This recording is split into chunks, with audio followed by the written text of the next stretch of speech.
To welcome all of you as well, and I want to thank you for coming to Blackness and Poetry, a talk sponsored by the Holloway series and the Mixed Blood Project. Fred Moten's talk today, Blackness and Poetry, will be published in Mixed Blood 4, along with the work by Renee Gladman, Tyrone Williams, Claudia Rankine, David Marriott, and C.D. Wright. I've got copies of Mixed Blood number 3. They're on the table over here behind Scott Saul, and they're free for anybody who wants one. The idea behind Mixed Blood is that difficult poets will come and talk about some relationship among the languages of race and the languages of poetry. Fred Moten is a natural, as they say. His books include B. Jenkins, The Field Trio, Hewson's Tavern, and In the Break, among other work. His work traffics with music and taxes referentiality in ways that are headlong and astonishing. Please welcome Fred Moten.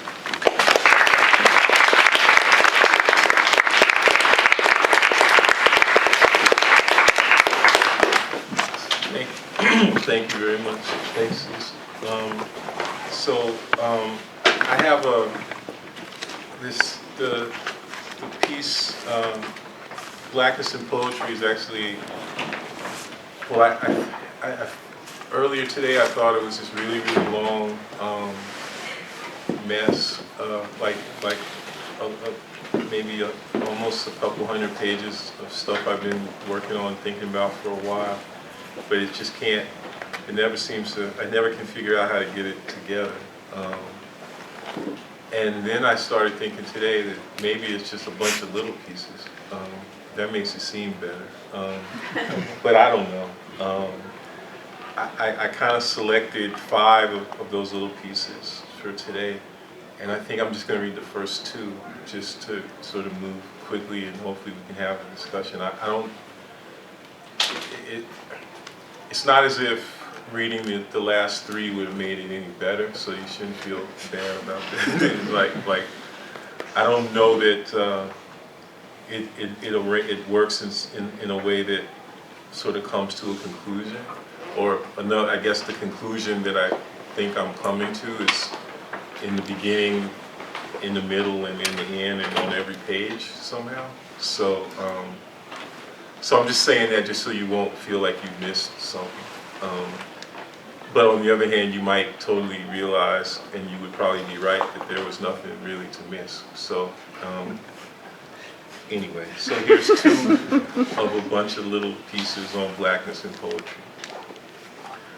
New contributions to Afro-diasporic thought, whether under that contested rubric or the purportedly more politically attuned category of the transnational, whether they continue to explore and inhabit the anecological, ana-foundational rupture of the slave trade, or seek out the new epistemologies and ontologies that are said to correspond to an era more properly defined by global flows of information, labor, and capital across the boundaries that mark the Westphalian international order, continue to produce and expand possibilities for moving through the politics of identity that lie at the heart of the European political philosophical project of sovereignty.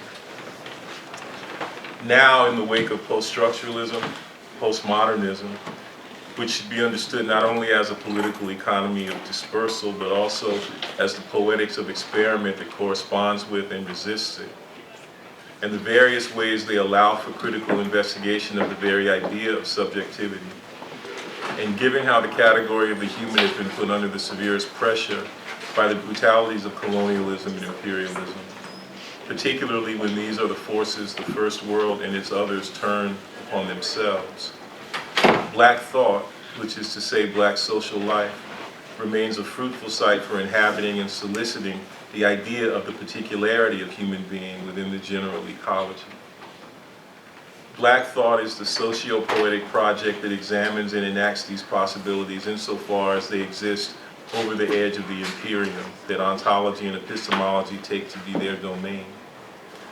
So that while we must work in admiration of scholars whose attempts to discover and delineate these new ontologies and epistemologies help bring into relief the limits and limitations of their joint power and sphere of influence, it is from those terminal interminabilities of passage, which M. Bessie Philip announces in anthemic song, that we won't and can't return.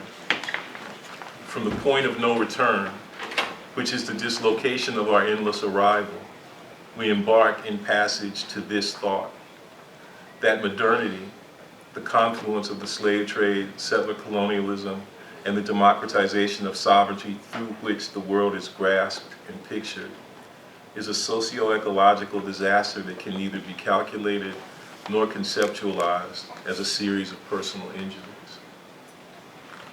Consider Philip, whose example is so prodigious and so profound, particularly in her Zong, first published in 2008, but in progress even now insofar as it continues to deepen and unfold in rich new iterations and performances.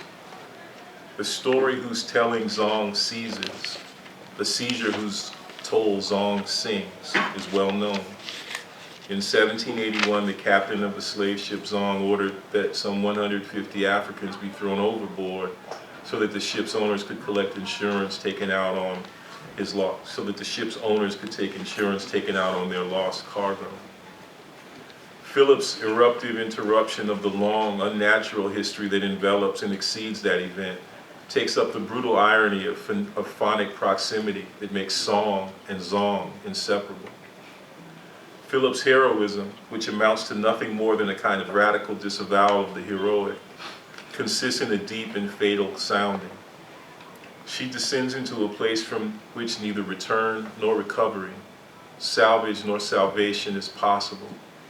Strangely, because it is of the eternal stranger, that place's character is that of a non-place, a zone of differentiated stress and distress, whose particular gathering of trouble is not alleviated but redoubled by a transfer of energy from atopos to utopia that even all brutality and remembrance cannot still. The one who dives, who falls into the wreckage of the ship, cannot come back for or as or by herself. But there is a frayed, refrained remainder that is more than both the reality and the dream of subjectivity. What remains is more than the incalculable loss. The logic of this supplement, whose appearance as fade and induced forgetting is terribly beautiful, dictates that the next word be nevertheless. Nevertheless, this deprivation is sung forevermore. Flung into and out of the depths, there's a broken psalm of gathered brokenness whose exhausted articulation by degrees, through every remote displacement of confinement and expanse, is given to us now as preservation, lifting into fugal centrifugal air. The lyrical imposition of the commercium, the celebration of our venereal mass. En masse, Philip realizes this inescapable and overwhelming truth, that insofar as the story of the Zong cannot be told or sung alone, it isn't a story. It isn't anybody's story at all. Zong is the story of nobody, and it cannot be sung alone. The soloist, the chorister whose seed preceded the choir, has come to tell you that and nothing more. She has come to tell you that there is nothing more than that incalculable loss and supplement. She has come to tell you what she cannot tell. She got sent with a song for you to sound, a scar to swoon, a swarm to send you to. Whatever an extraordinary rendition that precedes must be in haptic concert, the irreducible sociality of Black descent and Black ascent in profoundly exhausted but animated and animative consent. That's the first piece. And Philip kind of runs through all of this because I don't know if all of y'all are, how many are familiar with Zong, but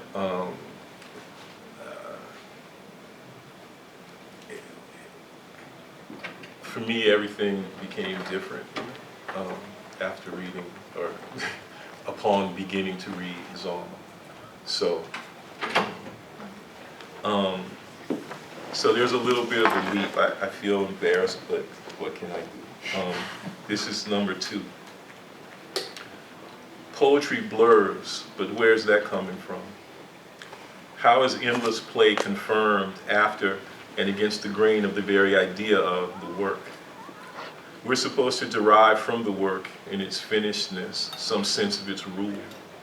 But what about the openness of the work, the internal social relations of its own production, not to mention that rubbing of the work that rubs the very idea of the work out and into the everyday crowding of our everyday whole, and therefore requires the anti-interpretive erotics that Susan Sontag called for, but which her commitment to the work, to its accompanying metaphysics of discretion, kept her from imagining.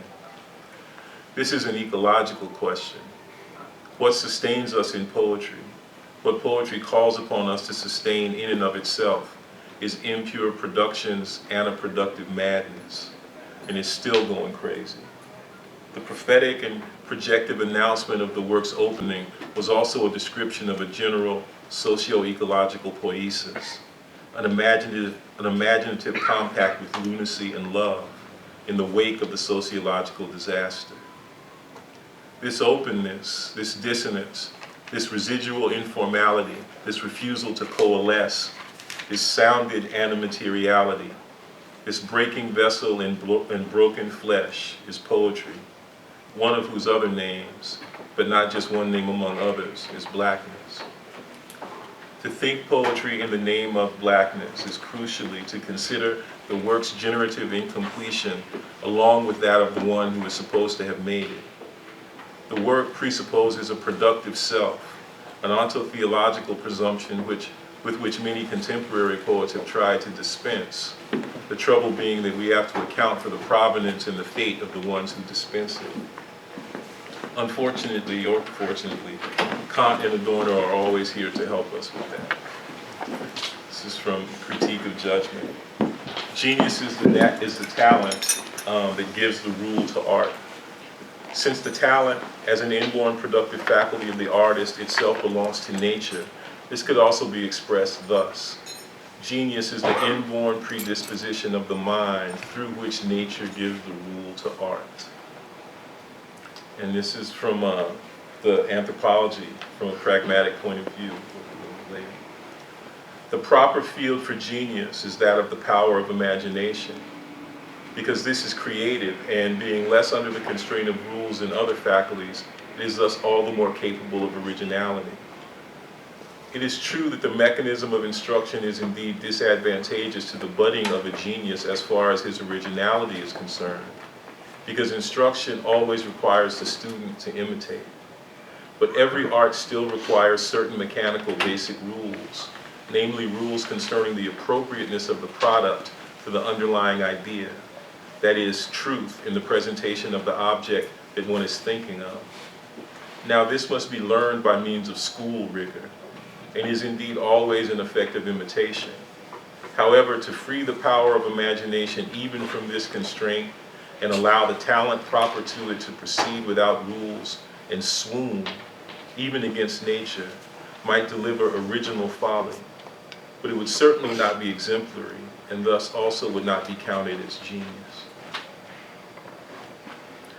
Even in Charles Olson, whom I have been shamelessly and religiously chanting in my head this whole time, there's a massive problematic regarding the relations between genius, generative power, rule, concept, invention, purposiveness, and nature.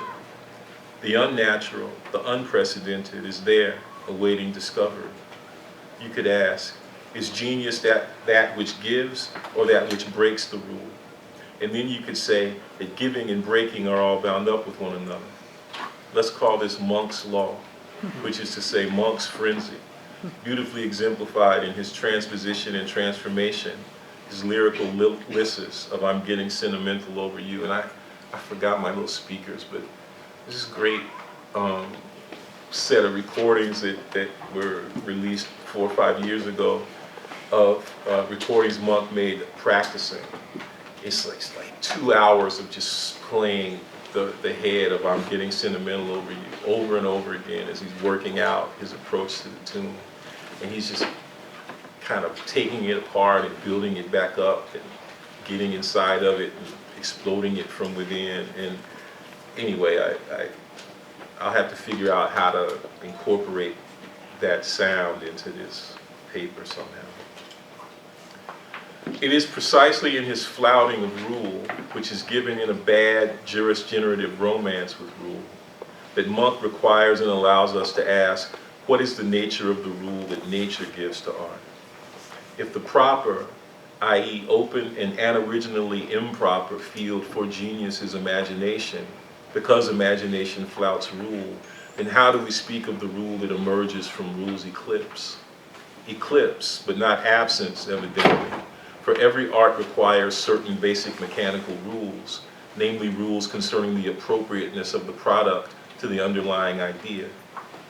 This conception of rules is tied to a certain understanding of art as the representation of an idea that, in turn, underlies or undergirds the product or the work. Kant speaks of this in relation to truth. He says, truth in the presentation of the object that one is thinking of. But what if representation is the instantiation of a radical impropriety? What if truth is given in and by way of this dehiscence?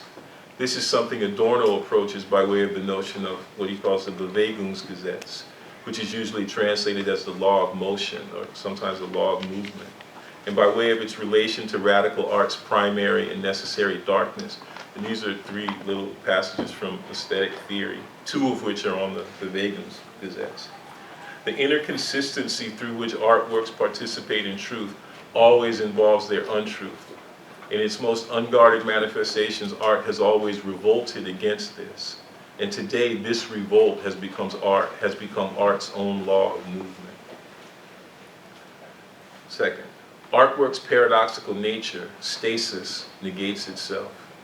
The movement of artworks must be at a standstill and thereby become visible. Their imminent processual character, the legal process that they undertake against the merely existing world that is external to them, is objective prior to their alliance with any party. And then another piece from aesthetic theory. To survive reality at its most extreme and grim, artworks that do not want to sell themselves as consolation must equate themselves with that reality. Radical art today is synonymous with dark art. Its primary color is black. Much contemporary art is irrelevant because it takes no note of this and childishly delights in color. I was wondering who he was thinking of. Because this is, sort of mid to late 60s, maybe 66, maybe Ad Reiner, I don't know. But anyway. What if genius is a kind of extra-legal lawfulness, or a legality given in the breaking, making of rules? This again would be Monk taking the law out, his Ana-Benedictine frenzy, his holy unoriginal folly. Does the rule, the concept, come first? Does a rule, an idea of form, come first even before the informal, out of which form might be said to have been generated? How does an improvisation begin? From here, you could ask 2 more questions. How does the entrance into a compositional song form begin? What are the social conditions for the form's emergence? But you could also ask, how do we enter into an improvisation, and how does the improvisation become recognizable, or does it ever become recognizable as a work of art? What if we refuse the distinction between fine art and handiwork? And what about fantasy, which moves as if swarm and swoon were meant to be together in a Zukowski translation, in deliverance of old new foolishness, unexemplary and supernatural? But what if I'm moving independently of the notion of the priority of the concept or rule, which is to say, before the distinction between invention and discovery, which is the ground upon which genius rests for Kant? What is it that we have in mind when we begin to improvise? Do we have in mind a representation, a concept, a rule, a model that instantiates the very possibility of what we will have done? Or do we have in mind the background capacity for such representation, which will have always turned out to be retrospectively projected onto our activity, to what we are doing, and which will have always defied completion, which will have had no beginning and no end, which will have called into question the very terms of the distinction between the new thing and what was already there. The problem then is unchecked genius, unchecked generativity, unchecked sensual materiality. So another little quote from Pop. The imagination in its lawless freedom needs to have its wings severely clipped by the understanding. That's from earlier in the Critique of Judgment. But what if the understanding is itself a function of the imagination and must itself be checked? Poetry is the highest verbal art, the place where this interplay of creativity and rule manifests itself in such a way as to prove, more or less constantly, the capacity for the supersensual to assert itself, after all, in triumph over the tumultuous derangements of original folly, of this constant tendency for unruly materialization and differing. What's at stake is a certain way of understanding how nature gives rule, how poetry plays itself out in relation to and as an effect of the laws of nature. But when Olson speaks of the sentence as the first act of nature, he gives us a kind of permission to push on and against that, to pass through the sentence and its passing, its having been passed, to submit the sentence to a terrible modality of passage, a horribly excluded middle passion, Phillips' anamusical, extramusical fray, the solo gone awry. Blackness and poetry sound like this. And in a different venue, I would have just put up a section from the last, a page from the last section of Zong on the screen called Theorem, where text and words are just superimposed over one another in a kind of swoon or swarm, you know, to use Kant's favorite slur. And again, I would repeat that blackness and poetry sound like that. So anyway, that's the first two sections of what of a longer thing, and hopefully there's enough in there that makes sense so that you wouldn't feel bad asking questions or making comments about it. And if it's totally inadequate, then I got some more. So, I mean, there was this one thing I was going to read. It was going to be like my y'all are too young to know him, I suppose, but it would be my ode to Stephen Booth, who tried to teach me how to read poetry, but it just didn't take. But he did the best he could. Anyway, but that's, I'll read that someday, another time. You know, anyway.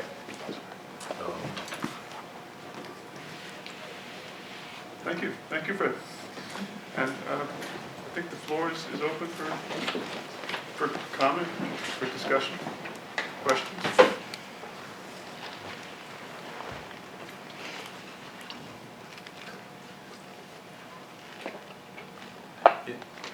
If it'll help, I can tell you that the Besa Statement.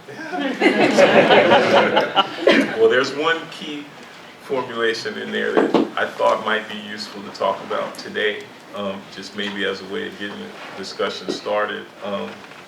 The stuff about genius and the imagination, all that stuff for me is tied kind of irreducibly to race, but it's a long kind of trajectory to make that connection clear, and I've been thinking through that for a long time, and I can try to talk about that more.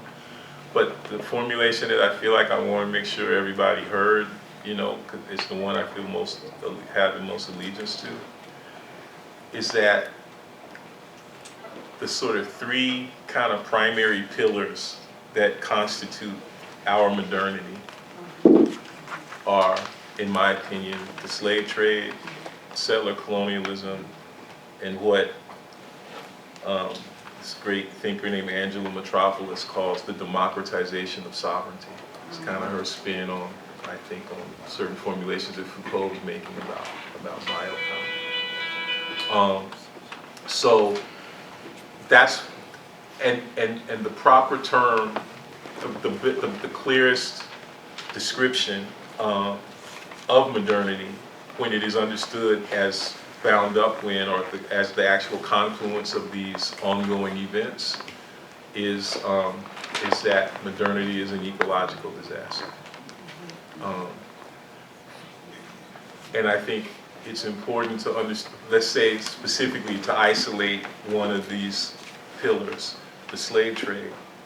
What I would say is important to understand is that the slave trade, or the history of the slave trade, the history of slavery, the history of, you know, the African diaspora in terms of, let's say, the horrific aspects of that history, is that the best way to understand it is that it is an ecological disaster.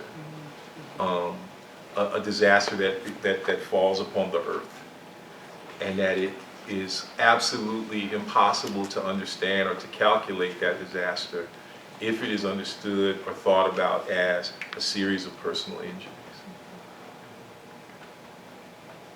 Steve McQueen.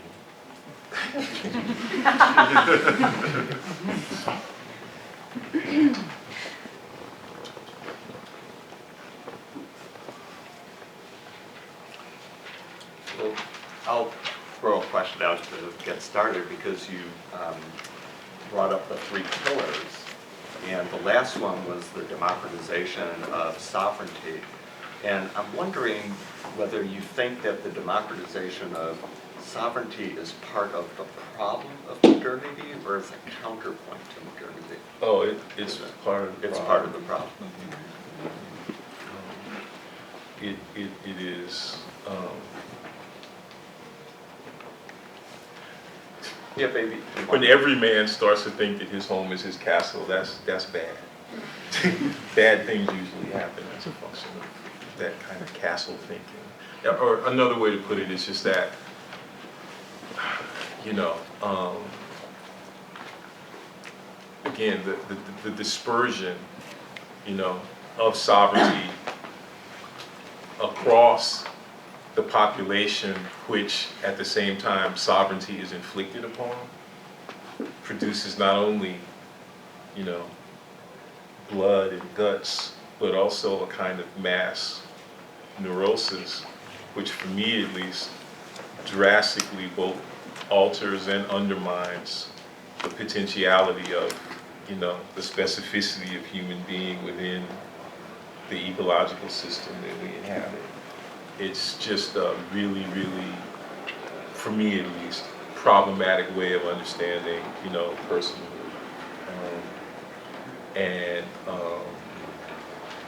Could I just follow that up Yeah. with just one other thing? So then the problem lies in the term sovereignty, right? And it's the persistence of sovereignty. Yeah. And I guess I'm wondering whether there's still a problem with the term democratization, or do we think that we're trying to cultivate alternative forms of democratization? I Or don't. does that whole idea have to be jettisoned somewhere? Well, when I was teaching earlier this quarter, I was attempting to make a kind of a plea, you know, let's say for the demos, you know. But let's just say, I wonder sometimes if the delineation of the people, however much I feel myself personally to be committed to a certain kind of history of, you know, valorization of the people, but I'm beginning to wonder now that whether or not that delineation of the people over against every other thing that constitutes part of the general ecosystem is problematic in ways that that ultimately already bear, so to speak, the you know, the force or you know, anticipate what's problematic in sovereignty. In other words,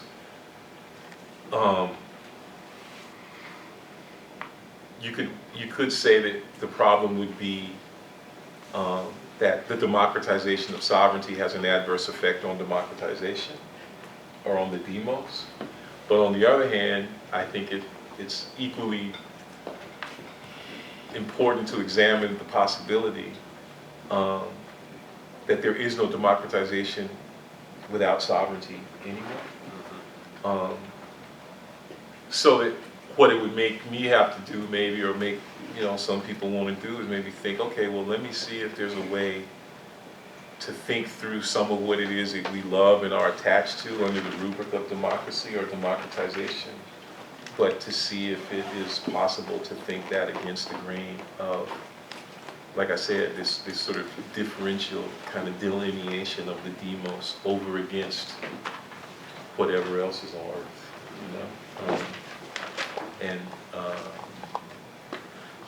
basically I just don't know if the people have really, we have a hard time we have had a really hard time learning how to be on the earth. We're not doing such a good job.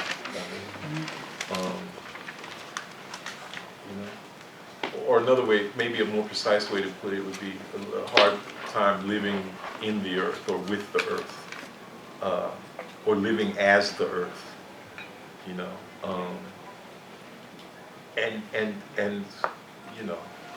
yeah, that's it. So, Good. I have a question. Excuse my lack of clarity. if you'll excuse me.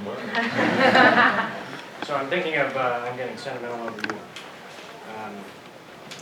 I, at some point, looked up, I don't know what show it's originally from, but looked up like a Tommy Dorsey version, and the Florence Monk versions I'm much more familiar with. And I can feel you're somewhat neutral about these things. I'll say that. That a lot of them are very complicated. As in, I think about what you were talking about improvisation. Monk is starting with this beautiful song and making it far more interesting. I'm very curious what record label that practice or whatever comes from. But anyway, so I'm also thinking about, it seems like in your three parts, we're going over the third part, sovereignty, which seems to be a very broad sort of thought that can treat a lot of different things. It seemed in the first part you were talking very much about literal slave trade, as in that historical time and events, etc. And then the second one, I'm kind of curious for you to talk a little bit more about, because I don't totally understand what you mean. Because colonialism, you can talk about, the British Empire, the French, the Belgians, whatever, and all the things that involves. But more contemporarily, you can talk about some place like, even, I'm getting sentimental over you, something that is, once again, I don't remember what show, or if it was from a show or something like that, of people. Also, I don't remember that half of the Monk biography that I read, where his immediate ancestors come from, but I think it's North Carolina or something like that. He eventually moves to New York. So that's a kind of settler sort of thing. All these things are, settler is going to somewhere that's not originally your own. But what does your own mean? Which I guess is what you're talking about with sovereignty, but I'm kind of unclear about all these things. And I say neutral because it's kind of hard to understand if the original version that we can't really hear of I'm Getting Sentimental Over You is better than the Jazz Workshop version or something like that, which it probably isn't. So I'm hoping for you to, that's my lack of clarity, so excuse that. I kind of wonder what you mean by the settler aspect. Not so much the colonialism, because I kind of know what that means. Well, so I think I probably think about, settler colonialism in maybe a slightly, idiosyncratic way. Differently maybe than some of the folks who have really done sort of seminal work on that term. But you said something that struck me as actually really clarifying. So you talk about a settler as anyone who goes to some place that's not their own. And I would say that the settler, for me, is not the one who goes to some place that's not their own. The settler is someone who goes to some place and tries to make it their own.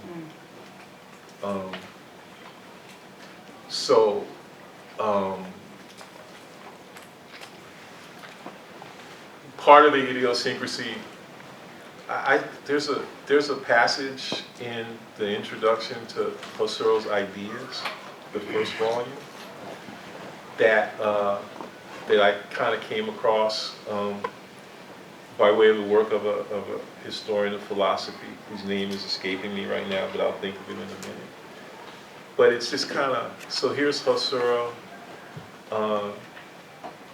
moving towards the late middle of his career, feeling a little bit upset about the fact that his work is not fully acknowledged as the groundbreaking sort of, expression of genius that he's sure that it is. And he comes up with this image to describe his own sense of his work. He says, and he talks about literally discovering new and virgin philosophical territory and looking on at that territory and claiming that new philosophical territory as his own, putting his name on it, so to speak. And it's an interesting formulation because what I think for me, what it does is, I guess, my own sort of untutored understanding of phenomenology as a philosophical kind of discipline, or as let's say a subset of philosophy, in the 20th century, is that it tries desperately and works very diligently to produce, a real rapprochement between subject and object. That the object of phenomenological work is subjectivity. It tries to think subjectivity in this really intense way. Now, what I'm trying to suggest is that there's this intense relationship that is already given in that metaphor that Husserl gives between what it means to be a phenomenologist and what it means to be a settler. What it means to imagine this kind of discovery of virgin territory. I mean, and those of us who sort of specialize in American, literature, we know, going back to Henry Nash Smith and all that kind of stuff that Susan Howe kind of writes about in the Birthmark. We know a little bit, and we try to understand a little bit about what it would mean, what it has been to settle, and also what it might mean to unsettle. And I think we understand something about the relationship between what it is to settle and what it is to submit that which is settled to a regime of ownership and possession, right? And to submit what is settled to a regime of ownership and possession is the province of the very subject who then comes to define himself by precisely what it is that he possesses, right? This is a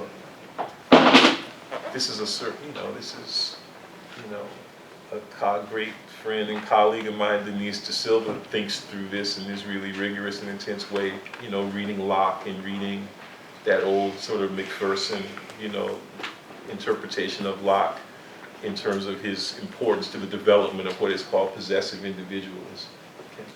So basically, to match your unclarity with my own, what I would say is that the settler colonial figure for me, the settler is the possessive individual, the one who understands their relationship to the earth to be one of grasping and picturing. And the grasping is equally important to the picturing, and it's all bound up with what it is to picture.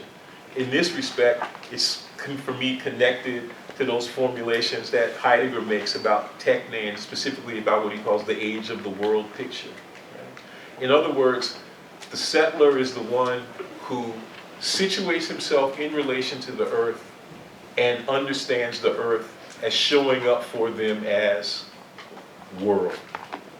You're talking about Ed Roberson today. The exemplary understanding of the reverse of this is what Ed Roberson, in the title of one of his most recent books, called what it would be to see the earth before the end of the world. So what I'm trying to do is I'm trying to say that I don't want to just understand settler colonialism, for instance, as something which some not very nice people from England did to some seemingly much nicer people from, Massachusetts, for what we now call Berkeley. It's more deep and more problematic than that, which is not at all to suggest that that instance ought to be not paid attention to or not dealt with. But settler colonialism is a philosophical stance. It's a stance toward the earth. It's a way of understanding one's subjectivity as being bound up with what one possesses. It's a way of understanding knowledge as possessing, right? So that transcendental clue we get when we say, do we have a grasp on something, is connected to this. Okay? It's a way of situating yourself in relation to the earth. Okay? That's as close as I can come to being sort of clear. And I hate to be one of those kind of people who says I try to work it out more fully in this book, but I do. I think I can. Doesn't mean to say that I did it, But those are the broad strokes of how I'm thinking, and I fully admit to making probably a whole bunch of unjustifiable leaps in this way. But I'm totally convinced that I'm right. It's like, I know I'm not doing it right, but I feel like that the things that are connected in my mind really are connected. It's not a natural thing, it seems to me, to go to some place and say, this is mine. Even intellectually? I don't think it's natural on any level. Now, I think that there's a whole lot of work has been done over the course of, the history of, let's say, human history, and maybe more particularly the history of the West, to convince us that it is natural. And a lot of the work that has been done to convince us that it is natural does in fact produce something akin to what we might call a naturalization of it. But I everything I'm doing is sort of predicated on the notion that that there's another way of being on the earth. And I'm saying this not because I just want to believe it, but because I think that the actual instances of our situating ourselves in relation to the rest of what's on the earth in ways not like that are actually far outstrip and outnumber the instances in which we do say, this is mine. And if they didn't, everybody would already be dead. This is, what I mean. The instances of sharing and mutual aid, okay, it seems to me are ubiquitous. They suffer under the weight of the far fewer instances of the violation of that ethos. And the violation of that ethos exerts an extreme destructive power. But the extreme destructive power that it exerts still has not been able to do the one thing that ought to have followed rather quickly from that power, which is genocide, or at least, it's moving pretty quick now, and we might not make it, but everything that I'm trying to suggest about this particular notion of the settler colonial has to do with the idea that it's not the only way to be. Okay, so that when you said, people going to some place that is not theirs, I say, well, there's a way of thinking that already is kind of being exemplified, or being asserted, so to speak, in that formulation, which is that places are possessed, just as obvious, but I get very easily to Florida and stand your ground. Disastrous consequences there. Anemometer. Oh, yeah, so this is kind of related to what you were just talking about, right? But I was wondering how you reconcile or reckon with or disentangle, I don't know quite the right verb to use, the residual informality in poetry with its kind of status within the formal, the civil, and like the project of humanitas. I guess another way of formulating the question would be, how do you disentangle the extra-legal character of poetry from within its legal sphere? I mean, that's kind of where I was thinking that you might have been going with this notion of neutrality, you know, because when I said like that Monk has a kind of bad romance with rule, you know, it's this making and breaking of rules, you know. So basically, for the last like maybe 7 or 8 years, I've been like really truly obsessed with the work of this legal scholar named Robert Cover, and in particular this essay of his called Nomos and Narrative.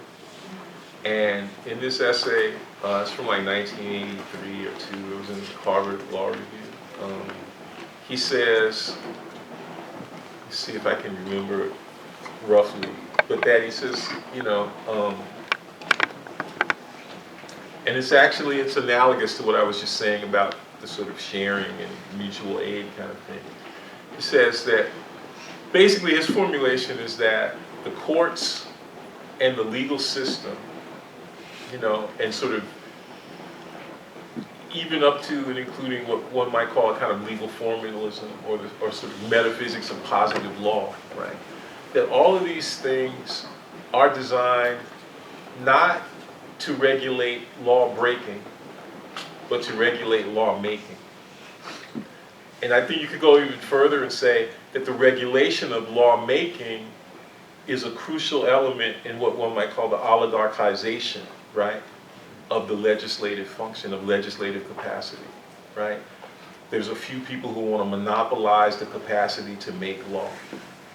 But in fact, what Cover is saying is that our everyday activity is is structured by what he calls the fecundity of the juris generative principle. Right? We're constantly making law.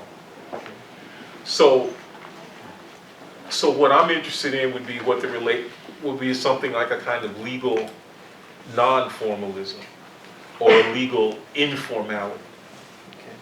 Okay? You know, the clearest example that comes to me is like kids playing at my son's school, that kind of sometimes really brutal fluidity with which rules change, right? Playing the game one way and then 6 seconds later the rules have changed, right? And often the rule change is designed to clearly to influence one kid over.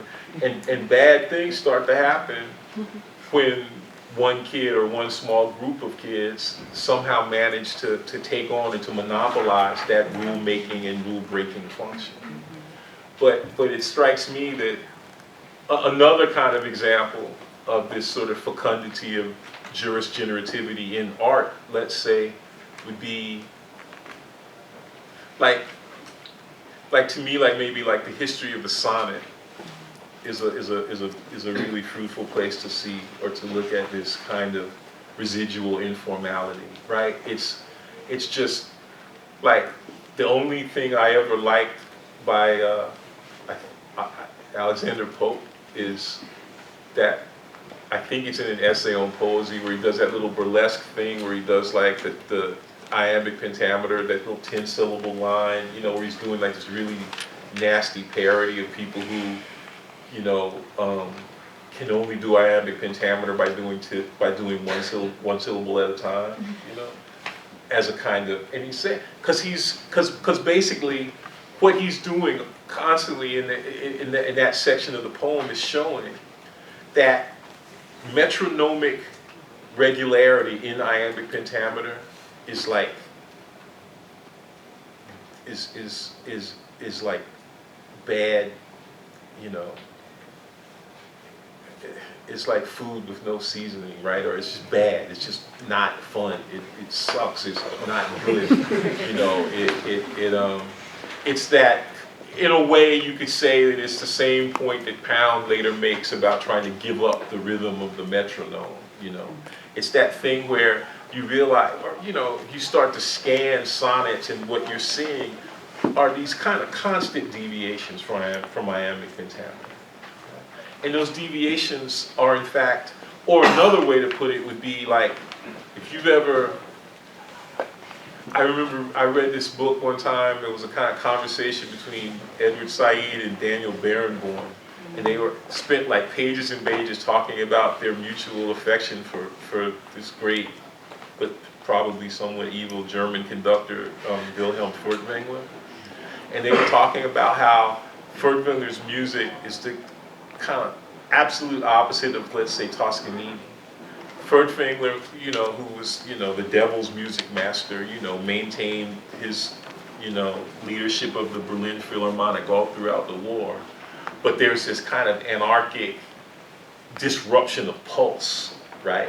That Furtwängler not only talks about in these really intense and precise ways as a function, as necessary to music making, so that what he's really doing is almost producing like a kind of dimensionality and durativity within, you know, sort of ensemble playing, right? So everybody's kind of hitting the note, but not quite at the right time. I tried to write about this. It approaches something similar to stuff that Mingus is doing, where he doesn't want everybody to fall exactly on the beat, but he wants to draw a circle around the beat and have everyone's foot in it for a minute. You know? But you see what I'm trying to say? These are these kinds of residual informalities, you know, these disruptions, these constant sort of pushing against the rigidity of a kind of absolute regularity. And you might, and it's the kind of thing where you notice the irregularity in its absence. And it's the same thing George Clinton used to say about disco, right? That he hated it because of the absolute regularity of the beat, you know? So what I'm trying to get at is you notice the absence of the irregular, right? Or another way to put it is you only notice the ubiquity of the irregular when it's been erased, when it's been suppressed, when it's been regulated out of existence, you know? And so that's kind of what I was interested in that phrase, sort of residual informality. And it does so often get understood as residue, as trash, you know, as extra. As a kind of trashy supplement that ought to have been cleaned up, you know, or a rough edge that it didn't get smoothed away, you know. And it is, again, everything that would fall under the rubric of the schwärmerei, you know, that which kind of like can't abide, you know, and especially can't abide it, you know, when he's like the Anabaptist, when he freaks, because and it is a kind of unregulatable generativity. Okay? And to my mind, Kant's conception of race is a way of attempting to legislate and to regulate on a conceptual level, right? Generativity. Anyway, I'm just blathering now, but this is how this stuff is all kind of connected.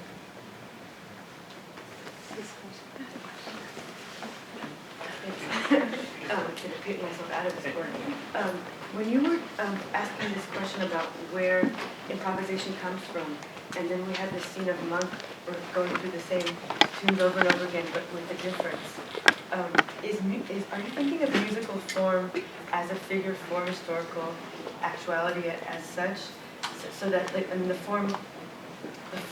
form Monk happens to be working with itself is of course historically determined because it comes from these mediocre musicals that of course get superseded. But are you also thinking about musical form in general as a kind of double for historical actuality that then gets improvised on within constraints? Well, I guess what I'm really thinking, not just with regard to music, but in general, is that, you know, I don't want to. I feel like it's possible that in the same way that that when we begin to talk about, let's say, monks or any other artists, extra legality. You know, there's sort of this constant breaking and making of rule. Extra legality is different, it seems to me, than illegality. And similarly, what is important is to get, for me at least, to try to work through the sort of rigid, you know, distinction between the formal and the informal, and rather to think about form as something which emerges from the informal. And that something might also be said to recede or to go back into the informal. It's kind of like, you know, well, the image in my mind is actually Play-Doh right now, but not Plato, but Play-Doh, you know. But that, or clay, you know, that this kind of, you know, you sometimes people might refer to a certain kind of activity of like making something out of nothing, and there's a way of analyzing that formulation that would correspond to this, but I think what remains for us is to pay like tremendous amount of attention to what we would think about under the rubric of the informal, and the informal would be, for me, precisely the place of, you know, what we would call, you know, sort of sensuous material activity, you know, work, labor. It's like there's this old formulation that C.L.R. James said, you know, that socialism is already in place on the shop floor, right? Mm-hmm. If you think about it, one of the most important labor actions, one of the most fruitful kinds of labor actions that unions used to do back when we had them was what they call work to rule, right? And it was like that kind of thing where you only do exactly what it is that you're supposed to do, which in fact lets us know that all the time in the workplace, workers are constantly doing more, as much as they are also constantly doing less than what they're supposed to do. And it's in part because workers have a kind of, I think, vested spiritual interest in not reducing themselves, right? I mean, okay, like my son was at this school and he had to write these sentences out of these spelling words. And they give you like this much room on the page for your sentence to let you know that it's supposed to be like maybe, if the word is rabbit, then your sentence should be the rabbit jumped. And they're happy with that, you know. So, and we were like, you know, hurry up, man, just finish your homework, you know. And he's like writing, it's all over the side of the page, you know, and turned around, and we're like ready to go, and we're like, you know, my whole, he hadn't reached the point which I reached when I was a junior in college. It was like, oh, that's all you want me to do? Okay, fine. But like, because he was watching Phineas and Ferb, and he was really into Heinz Doofenshmirtz, and he was like, finally we just kept saying, you gotta finish it up, you gotta finish it up. And he was like, he started crying, and he was like, I don't write sentences, I write evil schemes.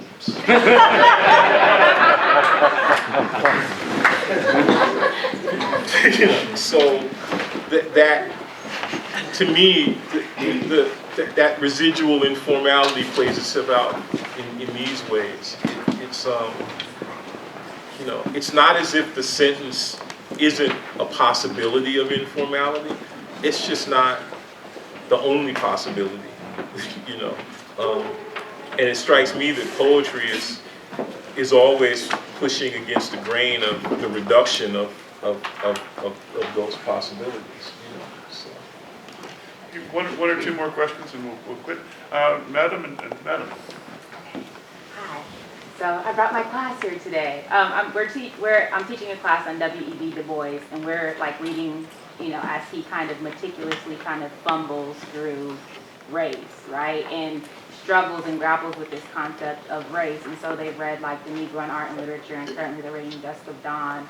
So we just finished with chapter 5 where he has this like, or no, chapter 6, where he has this kind of like parable about like blackness and whiteness being kind of this metonym for like Frankenstein as this industrial monster, and the ways in which blackness supersedes that in terms of its spirituality, its creativity, its kind of connection to nature and all of these different things. And so I guess my question is, can you talk a bit or speak a bit about like blackness as this very kind of furtive site of, you know, of a bunch of these things you've been talking about, like modernity and its betrayal, or slavery and its inherent kind of spiritual development in particular ways, right? Of colonialism and its destruction of humanity, but also its potential for renewal in getting outside of like coloniality. So I'm wondering if blackness, if you can speak about blackness as this very kind of messy and entangled site of kind of poet, or blackness as poetry, or blackness in poetry, in ways in which there is that kind of improvisation, but also that real stasis of the ways in which blackness continues to be reproduced and imposed, but also overcome and kind of, I guess, grapple with in these different kind of creative ways. So I don't know if that makes sense, but. Well, I feel like it's a really great and interesting question, and it's got, within it kind of bears this kind of double thing that I think that kind of structures a lot of the discourse on Black studies and with regard to blackness now. So one way to think about it is, it's kind of like when Du Bois makes this distinction between, let's say, what you would call maybe the spiritual and the industrial, and aligns that distinction with blackness and whiteness. I think part of what's at stake there is that he's already, and I'm going to be really extremely precise, he's detaching the problem or the problematic of blackness from the problematic of race. It's the book, you know, the autobiography of a race concept. Right. And it's an interesting formulation, because I think what he's doing is a kind of, let's call it a kind of post-conceptual work in that text. He's already begun that process, it seems to me, in the essays that become Souls of Black Folk. He talks about what he calls the necessity of understanding the strange meaning of being black before he formulates the idea of the color line.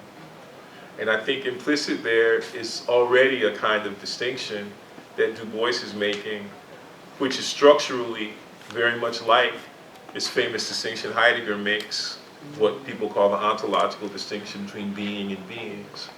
I think that implicit in Du Bois's work is already an ontological, or what my friend who knows more about Du Bois than anybody in the history of the world will ever know, Nahum Chandler calls para-ontology, or the para-ontological distinction. And this para-ontological distinction between blackness and black people is crucial. Du Bois's work still hasn't been read to the extent that that distinction hasn't been illuminated and understood and worked through and worked with. It's displaced, okay, brilliantly, but I think, you know, deleteriously by Fanon. And I think Fanon loses that distinction. A lot of people want to say, you know, to me what's interesting, and I've tried to write about this, that you know, like you ever notice, y'all probably don't have this anymore, but back when I was in school here, you know, if you wanted to get like a gang fight, what the quickest way to do it would be to go across to Donnell, the comp lit, and say instinct instead of drive. You know? People, God damn it, it's dream, it's drive, you know. And people, you know, Freud's dream, you know. But there's a similar kind of anger that kind of circulated around the translation of chapter 5 of Black Skin, White Mask. People get so mad. It's not the fact of blackness, it's the lived experience of the black. And they got this investment in lived experience because lived experience is a term that's plucked from, you know, phenomenological stuff, and they want to, whatever, right? But you see, it's true. It's a more accurate translation of the literal phrase. But precisely what Farrington does by mistranslating it as the fact of blackness is give us back that para-ontological distinction, if only for a minute, if we will abide with it in and through Fanon's work. Right. Because otherwise Fanon is trying, so that when you talk about the imposition of blackness, that's a Fanonian formulation. When you talk about this sort of, this kind of anti-industrial spirituality that in blackness, that's a Du Boisian formulation. And those two things, I think, are somewhat, it's interesting how much these formulations are understood to be compatible in ways that actually structure black studies. But I think it's more important now to recognize their incompatibility, right? Because what it produces is a kind of neurosis, right? And I think that, so for me, the insistence upon that distinction between blackness and black people is a crucial thing. And nobody prepares us for that distinction like Nahum Chandler. So I don't think I answered the question, but I was stumbling around it. With your glasses. Gordon. So, My classmate, my old school. it seems to me that there's a kind of continuing mania for, or fetish for, rule-based and constraint-based poetries in a lot of poetry circles. Do you think that's a symptom of something, or a desire to rectify something or be part of a dialectic? What do you think about that?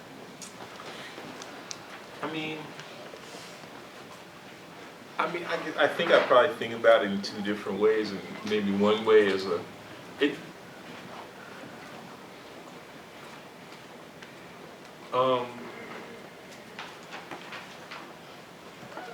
no, I don't think about, no, actually I think about it just one way.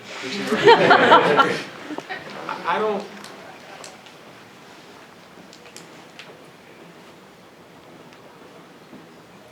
what strikes me as the most important thing is this constant making and breaking of constraints.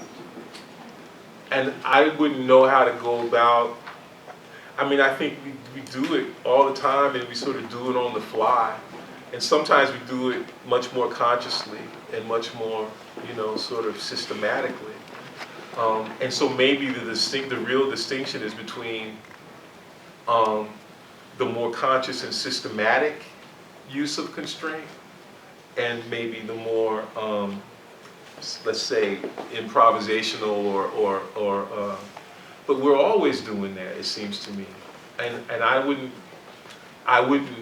know how to do it any differently. And my tendency is to think that the problem isn't constraint, the problem is the monopolization of, the capacity to impose constraint, or to make the rules, or to violently, insist that other people adhere to the rules. Even that, it's like, to me, for me, the importance of Zong, especially, I didn't know how to read the book, and I realized that in teaching this poetry, those poems, that what became crucial was this process in which we got together to try to figure out how to read the book. But then it turned out that what we had to do was we had to get together to try to figure out how to get together to figure out how to read the book. And you could see how this might fall into what somebody might disparagingly call an infinite regress. And if you, but on the other hand, you could see how this would fall into what people might non-disparagingly call intellectual life. So it just seems to me it's just all about how we get together to decide what we're going to do.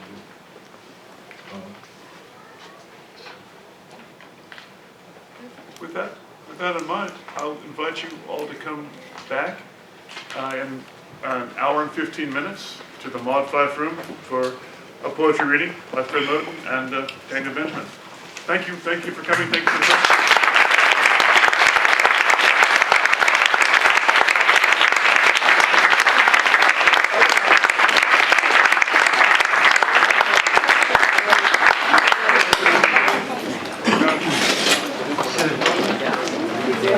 Thank you.